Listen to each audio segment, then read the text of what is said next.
बीच में अब इसलिए मुझे रिकॉर्डेड क्लास डालनी पड़ रही है। वास्तविक संख्याओं में ही आगे चलते हैं हम। मैंने बात बोल रहा था कि वास्तविक संख्याओं में एक तो यूक्लिड विभाजन प्रमेयिका आती है और एक ही उसके बाद में यूक्लिड विभाजन प्रमेयिका के अलावा एक क्वेश्चन ऐसा आता है कि दो संख्याएं दे रखी होती है हमें, या फिर दो एलसीएम और एचसीएफ दे रखा होता है और हमें कहता है जांच कीजिए कि सही है या नहीं है। तो हम क्या करते हैं, दो संख्याएं दे रखी है तो पहले तो उनका एचसीएफ और एलसीएम निकालेंगे, फिर उन दोनों का लिए एक फॉर्मूला होता है LCM into HCF, LCM into HCF, LCM into HCF बराबर दोनों संख्याओं का गुणनफल, दोनों संख्याओं का गुणनफल। ये फॉर्मूला है दोनों संख्याओं का गुणनफल। ठीक है। अब हमारे पास एक क्वेश्चन है कि 26 और 91 निम्नलिखित पूर्णांकों उनके निम्नलिखित युग्मों के लिए एचसीएफ और एलसीएम ज्ञात कीजिए और इनकी जांच कीजिए कि क्या ये सही है। पहले तो हमें 26 और 91 इनका एलसीएम और एचसीएफ ज्ञात करना है। एक तो एलसीएम और एक एचसीएफ दोनों पता करना है। ठीक है। इसके लिए अभाज्य गुणनखंड विधि अपनाएंगे। 26 के गुणनखंड करो, 26 के गुणनखंड अभाज्य गुणनखंड क्या हो जाएंगे, 2 और 13। ठीक है, 2 13 और इसके गुणा में 1 लिख सकते हैं। तो क्या लिख, 1 को आगे लिख दो, 1 इंटू 2 इंटू 13। ठीक है, 26 के अभाज्य गुणनखंड हो गए। यहाँ ऐसे लिखो 26 के अभाज्य गुणनखंड, अभाज्य गुणनखंड, गुणनखंड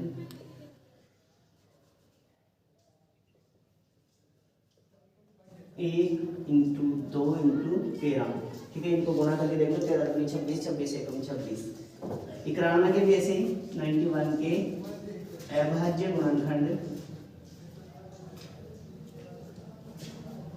गुणनखंड क्या हो जाएंगे। तो देखो 91 में सबसे पहले 1 का डिवाइड करेंगे 7 का और इनको जाता है 13 का, 13 7 91। ठीक है, और 91 में एक करेंगे तो ये आ जाएगा। अब इसके एचसीएफ निकालेंगे। सबसे पहले एचसीएफ क्या होता है, एचसीएफ जो इन दोनों अभाज्य गुणनखंड, दोनों संख्याओं के अभाज्य गुणनखंड है, इनमें जो कॉमन होता है वो एचसीएफ होता है।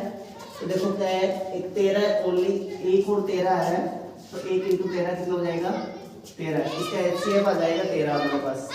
एलसीएम क्या हो जाएगा इसका, एलसीएम में आप देखो चाहे कोई कॉमन हो या नहीं हो, चाहे कोई कॉमन हो या नहीं हो, सबको लेना है। तो 1 तो 2 है, फिर इसके बाद में 7 है, फिर इसके बाद में 13 तो देखो दोनों में आ रहा है तो दोनों का ले लेंगे हम। अब इनको मल्टीप्लाई करते हैं, 13 7 91 और 91 इंटू 2, वो आप क्या आ जाएगा 182 एलसीएम। ठीक है। अब हमें जांच भी करनी है कि ये इन दोनों का गुणनफल इस सूत्र में रखेंगे तो सर इसको संतुष्ट कर रहा है या नहीं कर रहा है। एलसीएम इंटू एचसीएफ बराबर दोनों संख्याओं का गुणनफल, दोनों संख्याओं का गुणनफल।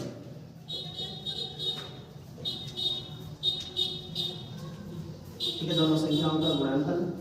अब यहाँ पे एलसीएम तो कितना आया था अपने पास 182 इंटू एचसीएफ कितना आया था 13 बराबर दोनों संख्याओं को गुणा करेंगे 91 इंटू 26 26, 13 इसको गुणा करो, 13 दूनी 26,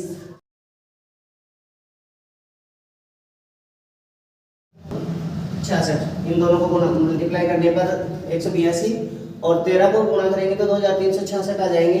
ऐसे ही इन दोनों को भी मल्टीप्लाई करो 26 और 91 को, तो अपने पास आ जाएंगे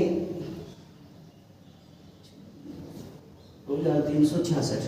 ठीक है, दोनों तरफ देखो जो मल्टीप्लाई है वो इक्वल आया है, यहाँ भी 2366, यहाँ भी 2366। तो अपने यहाँ जो यहाँ सूत्र था ना एलसीएम और इनटू एचसीएफ दोनों बराबर होनी चाहिए, दोनों संख्याओं के गुणनफल की, तो दोनों का बराबर है। एलसीएम और एचसीएफ का गुणनफल भी उतना ही आ रहा है जितना कि दोनों संख्याओं का गुणनफल था। ठीक है, तो ये क्या हो गया अपने यहाँ पे, इसमें जांच हो गई इसकी, तो ये सत्य है, यहाँ लिख दो सत्य है, जांच में कैसे लिख देते सत्य है। अब इसका इसी एक्सरसाइज का एक और क्वेश्चन है, वो क्वेश्चन भी आपको 100% आना ही चाहिए, क्योंकि वो भी आता ही है एग्जाम में, हर बार आता है, वो बड़े क्वेश्चनों में आता है, 2 या 3 नंबर के प्रश्नों में, कि सिद्ध कीजिए कि कोई भी अंडर की संख्या दे देगा आपको और अंडर की संख्या को आपको अपरिमेय सिद्ध करनी है। जैसे मान लो मैं एक छोटी सी संख्या लेके चल रहा हूँ कि सिद्ध कीजिए कि अंडर 2 एक अपरिमेय संख्या है। अपने पास क्या है, सिद्ध कीजिए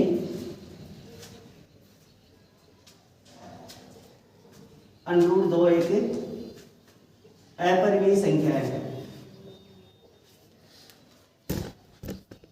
सिद्ध कीजिए अंडर 2 एक अपरिमेय संख्या है। अब इसका प्रूफ करने के लिए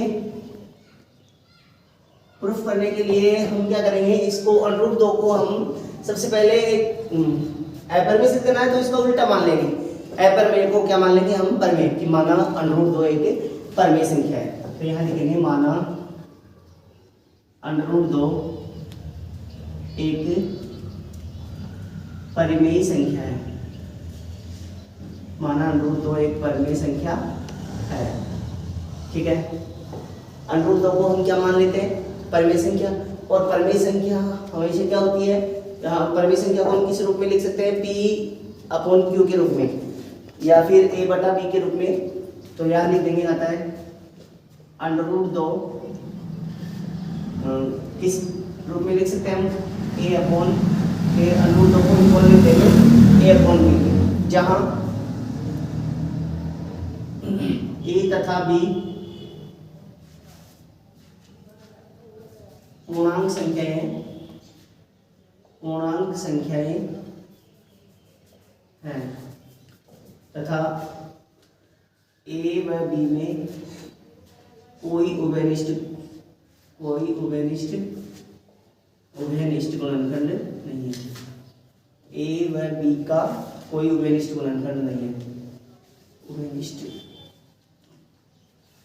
गुणनखंड नहीं है।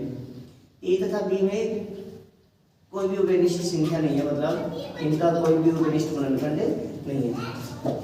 अब ऐसी संख्याएं जिनका कोई उभयनिष्ठ गुणनखंड नहीं होता है वो क्या होती है, सहअभाज्य संख्याएं। इनको हम ऐसे लिख सकते हैं डायरेक्ट कि ये A तथा B सहअभाज्य संख्या है, या लगा कि आप लिख सकते हो A तथा B सहअभाज्य संख्या है, सहअभाज्य संख्याएं हैं, A तथा B सहअभाज्य संख्याएं हैं। ठीक है, A तथा B सहअभाज्य संख्याएं हैं। अब यहाँ पर देखो अपने पास अंडर 2 एक अपरिमेय संख्या है और अंडर 2 को हमने A/B के रूप में मान लिया। अब यहाँ जब भी परिमेय संख्या होती है तो उसमें जो नीचे वाला हर है उसका मान कभी भी क्या नहीं होना चाहिए, b is not equal to 0, ये नहीं होना चाहिए कभी भी, b का मान क्या नहीं होना चाहिए, 0 नहीं होना चाहिए। अब हम क्या करेंगे, इसको आप समीकरण 1 दे देना और समीकरण 1 के दोनों पक्षों का वर्ग करने पर, समीकरण 1 के दोनों पक्षों का वर्ग करने पर, दोनों पक्षों का वर्ग करने पर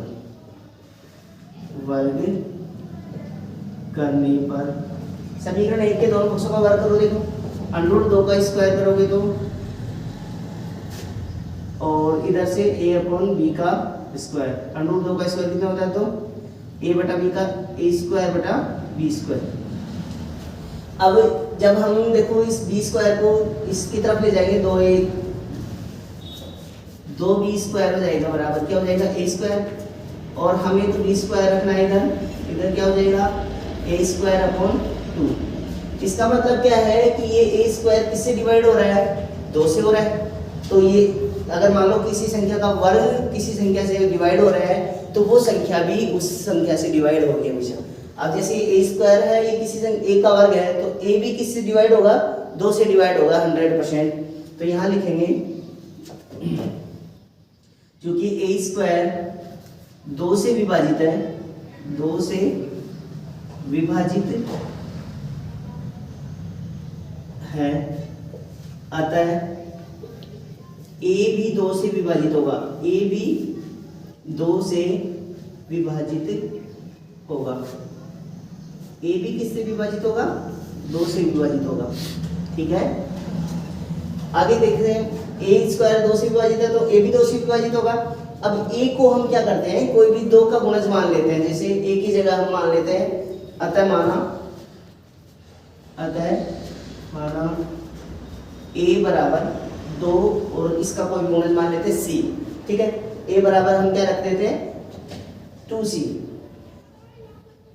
इसमें ए की जगह रखना हमें 2c, तो लिख दो यहाँ पे बी स्क्वायर बराबर ए की जगह 2c लिख दो, और इसके ऊपर स्क्वायर है, ए के ऊपर स्क्वायर है तो इस 2c के ऊपर भी स्क्वायर लगा देंगे अपॉन 2।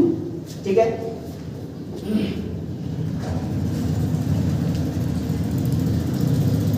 स्क्वायर कर दो, बी स्क्वायर बराबर 2 का स्क्वायर 4 और सी का स्क्वायर सी स्क्वायर बटा 2। काट दो 2 को, 4 को काट दो 2 से 2, तो क्या आ जाएगा अपने पास,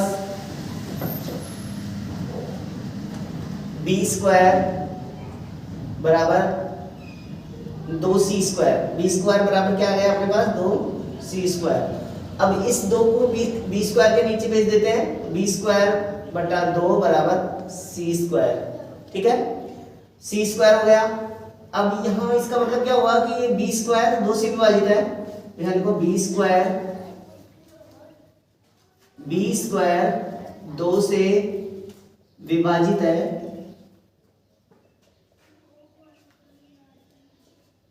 अतः बी भी 2 से विभाजित होगा, बी भी 2 से विभाजित होगा। अब यहां पर देखो ये b भी 2 से विभाजित हो रहा है और a भी 2 से विभाजित हो रहा है, और हमने क्या माना था कि a और b में कोई भी उभयनिष्ठ गुणनखंड नहीं है, तो ये तो हमारी परिकल्पना का विरोधाभास उत्पन्न हो रहा है ना। हमने तो माना था कि इनमें कोई उभयनिष्ठ गुणनखंड ही नहीं है, लेकिन यहाँ भी a 2 से विभाजित हो रहा है और यहाँ b भी 2 से विभाजित हो रहा है, तो 2 तो उभयनिष्ठ गुणनखंड हो गया। तो यहाँ लिखेंगे a तथा b में 2 एक उभयनिष्ठ गुणनखंड है, एक उभयनिष्ठ गुणनखंड है जो कि हमारी परिकल्पना का विरोधाभास, जो कि हमारी परिकल्पना का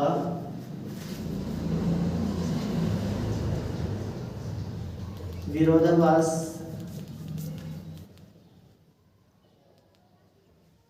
उत्पन्न करता है।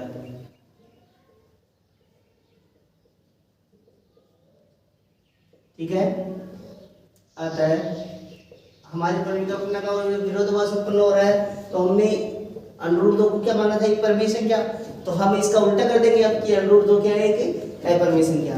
अतः √2 एक अपरिमेय संख्या है, अपरिमेय संख्या है। अतः √2 एक अपरिमेय संख्या है। ठीक है, और यही सिद्ध करना था, तो लिख दो HP। ठीक है, इसी प्रकार यहाँ देखो अपने पास यहाँ तो कौन सी संख्या, √2, इसकी जगह जैसे मान लो √3 आ जाए, √5 आ जाए, √7 आ जाए, बस आपको संख्या चेंज करके लिखनी है और बाकी पूरी लैंग्वेज जैसे कैसे रहेगी, लैंग्वेज में कोई भी फर्क नहीं पड़ेगा। बाकी जैसे यहाँ पे 2 है, 2 से डिवाइड हो रहा है, तो यहाँ पे ऐसा आप ऐसे लिख सकते हो कि b स्क्वायर 2 की जगह 3 है तो b स्क्वायर 3 से विभाजित होता है, तो b भी 3 से विभाजित होगा, a और b में क्या 3 हो जाएगा उसकी जगह, जैसे √3 है तो।